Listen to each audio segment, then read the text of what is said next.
Chẳng lệch 25 គេភ្ជាប់ប៉ូលទាំងពីរនៃចនិតាមួយដែលមានកម្លាំងអគ្គិសនីចលករ12 វ៉ុល និងមានរេស្តង់ក្នុង1 អូម ទៅនឹងសៀគ្វីក្រៅមួយដែលមានម៉ូទ័រអគ្គិសនីមួយ ម៉ូទ័រនោះមានកម្លាំងច្រាសអគ្គិសនីចលករ E' 3 វ៉ុល និងមានរេស្តង់ក្នុង R' វាគឺ2 អូម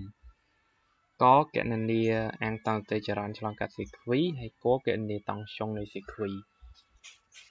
ចានេះគឺតម៉ូទ័រជាមួយនឹងប្រភពអញ្ចឹងប្រភពរបស់យើងគឺគេឲ្យមក E និង R កម្លាំងអគ្គិសនីចលករជាមួយនឹងរេស្តង់ក្នុងហើយម៉ូទ័រយើងមាន2ដែរគឺកម្លាំងច្រាសអគ្គិសនីចលករនិងរេស្តង់ក្នុងរបស់វាមួយគឺ R' ហ្នឹងអញ្ចឹងអានេះបាទវាមានគ្រឿងទទួលវាមានតែមួយទេហ្នឹងណាគឺម៉ូទ័រអគ្គិសនីអញ្ចឹងអាកនេះគេឲ្យយើងគណនាអាំងតង់សតិចរន្តឆ្លងកាត់សៀគ្វីអញ្ចឹងមានន័យថាគេឲ្យរក E ដែលឆ្លងកាត់អញ្ចឹងពេលដែលយើងរកវាយើងធ្វើម៉េចគឺយើងត្រូវប្រើតាមច្បាប់អូមហើយច្បាប់អូមយើងដឹងហើយមាន2ច្បាប់អូមចំពោះចនិតាមួយនិងច្បាប់អូមចំពោះម៉ូទ័រអញ្ចឹងរបៀបក្នុងការសរសេរច្បាប់អូមចំពោះចនិតានិងម៉ូទ័រអញ្ចឹងយើងធ្វើម៉េចឥឡូវយើងក៏លេខមកមើលចនិតាមុនអញ្ចឹងច្បាប់អូមចំពោះចនិតាគឺយើងវេស្មើអីយើងមើលទៅលើអាគេឲ្យនេះគឺ E និង R អញ្ចឹងមានន័យថា E ដក I គុណ I គុណ R ហ្នឹងគឺបានអាហ្នឹងច្បាប់អូមចំពោះចនិតានេះយើងសេបានប៉ុណ្ណឹងដល់ពេលមួយទៀតច្បាប់អូមចំពោះម៉ូទ័រឬក៏គ្រឿងទទួលហ្នឹងអញ្ចឹងដោយសារតែអានេះគឺជាម៉ូទ័របើវាជាម៉ូទ័រអញ្ចឹងវាមាន E' ផង R' ផងអញ្ចឹងយើងបានវេគឺស្មើអីគេ E' បូក E R' អញ្ចឹងមកតាំងពីអញ្ចឹងយើងយកវាមកទៅផ្ទឹមគ្នាមកដោយសារតែអាវេនេះហើយនិងអាវេនេះគឺវាដូចតែគ្នាទេអញ្ចឹងណាតង់ស្យុងដែលផ្ដល់មកពីចនិតានេះផ្ដល់មកឲ្យម៉ូទ័រគឺវាប៉ុណ្្នឹងគ្នាអញ្ចឹងយើងយកវាមកផ្ទឹមគ្នាឬក៏ស្មើគ្នាហ្នឹងណានេះអានេះគឺខាងចនិតាអានេះគឺខាង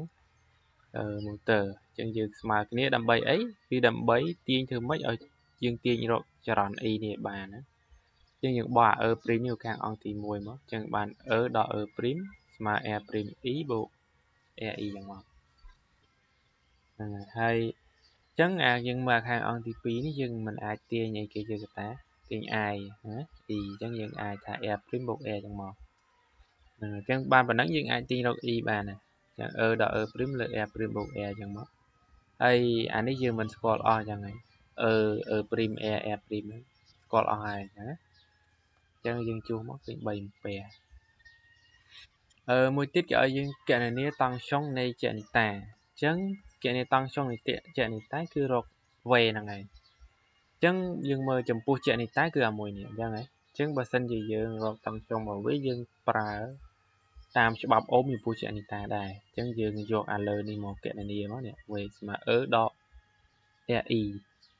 ណាអញ្ចឹងយើងរស់ចូលមកណានេះ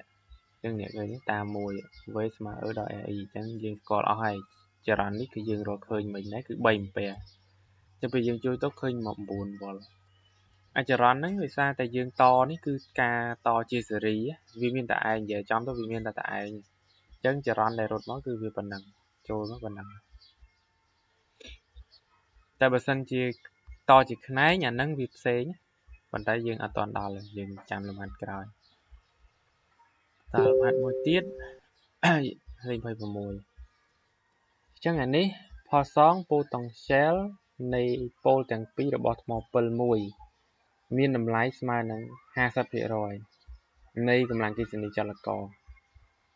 ហើយគណនាផលធៀបរវាងរេស៊ីស្តង់ក្នុងនិងរេស៊ីស្តង់ក្រៅនៃសៀគ្វីអញ្ចឹងអានឹងគេប្រាប់អីគេមកអានេះគេថានេះផលសង potential នៃប៉ូលទាំងពីររបស់ថ្មពិលមួយមានតម្លៃស្មើនឹង 50% នៃកម្លាំងអគ្គិសនីចលករអញ្ចឹងយើងអានអាហ្នឹងយើងអានឲ្យយល់ពាក្យថា potential នៃប៉ូលទាំងពីររបស់ថ្មពិលនេះ nè anh ấy viện nắng pol tầng pin robot mò pol chắc sẽ mò pol nè bởi dừng mơ rụt tốt mò pol chắc mò pol vì chị ấy kì mò pol là lâu ní vì đa tôi chị ấy kì chia chia chuyện này ta mình đang ấy chẳng bao vì chuyện này ta chẳng miền này thà bởi dừng an tấu pol tầng pin robot mò polพอ xong pol tầng share rồi pol tầng pin được mò pol á cứ về mà màn 50%នៃអីគេនៃកម្លាំងគិសនីចលកររបស់វាអញ្ចឹងកម្លាំងគិសនីចលកររបស់វាអីគេមិនចឹងហីនេះអានេះនេះនេះអញ្ចឹង 50% នៃឬក៏បើយើងទៅសេជាលេខទៅយើងបានថា50 លើ 100 គុណនឹងឬក៏ 0.5 ចឹងមកណាអាហ្នឹងអញ្ចឹងយើងបានប៉ុណ្ណឹងអាហ្នឹងជាបំរើទេឥឡូវយើងមើលលេខមើលការគណនារបស់យើងគឺវាឲ្យយើងរកផលធៀបរេស្តង់ក្នុងនិងរេស្តង់ក្រៅនៃសេគ្វីអញ្ចឹងអាស្អីគេហៅថារេស្តង់ក្នុងនិងរេស្តង់ក្រៅនៃសេគ្វីនៅក្នុងចនិតាវាមានរេស្តង់ក្នុងរបស់វាមួយអញ្ចឹងរេស្តង់ក្នុងរបស់វាគឺអីគេ air តូចហើយចុះរេស៊ីស្តង់ក្រៅនៃសេគ្វីពាក្យថារេស្តង់ក្រៅនៃសេគ្វីហ្នឹងគឺក្រៅពីចនិតាអញ្ចឹងក្រៅពីចនិតាវាមើលកលេសមើលគឺមានតែម្ដុំនេះទេហើយរេស្តង់ហ្នឹងរេស្តង់អីគឺ air ហ្នឹងឯងអញ្ចឹងគេឲ្យយើងរកផលធៀបរវាង air នៅលើ air ធំនេះយើងធ្វើមិនឥឡូវយើងមើលចម្លើយអញ្ចឹងអានេះយើងប្រើតាមច្បាប់អូមវាមាន2ដែរមិញណាច្បាប់អូមវាមានចំពោះចនិតាហើយនិងចំពោះអង្គធាតុចម្លងអូមឬក៏គ្រឿងទទួលណាអញ្ចឹងឥឡូវបើសិនជាយើងសរសេរចំពោះចនិតារបស់យើងគឺអីគេនេះចនិតារបស់យើងគឺថ្មពិលដែលមានជាមួយនឹង air អញ្ចឹងមានជាមួយនឹង air អញ្ចឹងពេលយើងសរសេរបាន v ស្មើដក re អញ្ចឹងមកហើយមួយទៀតបើយើងប្រើតាមច្បាប់អូមចំពោះអង្គធាតុចម្លងអូមឬក៏គ្រឿងទទួលអញ្ចឹងគ្រឿងទទួលរបស់យើងអីគេមិន air អញ្ចឹងហ៎ air តែមួយទេអញ្ចឹងពេលយើងសរសេរច្បាប់អូមគឺ v ស្មើ re តែម្ដងអញ្ចឹងដោយសារវាអត់មានរេស្តង់ក្នុងអត់មានកម្លាំងគិសនីអត់មានកម្លាំងច្រាស់អគ្គិសនីចលករអីទេអញ្ចឹងយើងធម្មតាអញ្ចឹងមកអញ្ចឹងបើសិនជាយើងទាញរក e វាស្មើ v លើ air ហើយយើងទាញឲ្យដើម្បីអីយកជួសជុលលើអញ្ចឹងយើងយកអា e ស្មើ v លើ air នេះជួសជុលលើមកយើងបានអីគេ v ស្មើដល់ air คูณនៅ v នៅលើ air ជួសជុលក្នុងនេះណាយកអាហ្នឹងយកមកជួសជុលឡើង e នេះអញ្ចឹងពេលយើងជួសទៅបានប៉ុណ្ណេះ v ស្មើដល់ air តូចលើ air ធំ v អញ្ចឹងយើងមិនទាញរកអានេះយ៉ាងហ្នឹងគេឲ្យយើងរកផលធៀបអញ្ចឹងយើងធ្វើម៉េចបោះរាល់អាហ្នឹងឲ្យឃើញអញ្ចឹងអាហ្នឹងខ្ញុំទុកដែលវាបាន n នៅលើ air ធំ v ស្មើអញ្ចឹងអានេះយើងបោះមកខាងនេះទៅវាទៅជា v ដល់ ចឹងប៉ុន្តែដោយសារតែមានដកមួយទៀតអញ្ចឹងវាត្រូវចាអញ្ចឹងវាទៅជា ដក v អញ្ចឹងយើងបានប៉ុណ្ណេះហើយយើងទាញរក air តូចលើ air ធំមកវាបានដក v លើ v ហើយតាមបំរាប់របស់យើង v យើងមិនបញ្ចូលមិញ 50% នៃ ហ្នឹងគឺ 0.5 ហ្នឹងឯនេះឡើងនេះអញ្ចឹងយើងជួសជុលមកអញ្ចឹងដល់ពេលមកដល់កន្លែងនេះបាទយើងអត់ស្គាល់ទេប៉ុន្តែយើងជួសវាសិនមក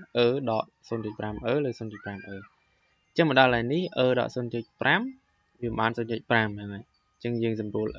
នេះចោលទៅនៅសល់1អញ្ចឹងមានន័យថាផលធៀបរវាង air និង air ធំគឺស្មើ1ហើយវាអត់មានຂະຫນາດទេណាដោយសារអី air ຂະຫນາດវាຂະຫນາດគិតជាអូមអញ្ចឹងណា air ធំនេះខະຫນາດគិតជាអូមដែរអញ្ចឹងបើសិនជាយើងធ្វើផលធៀបអូមអស់ហើយអញ្ចឹងវានៅសល់តែលេខទេវាអត់មានຂະຫນາດទេណាហ្នឹងតែប៉ុណ្្នឹងអស់ចប់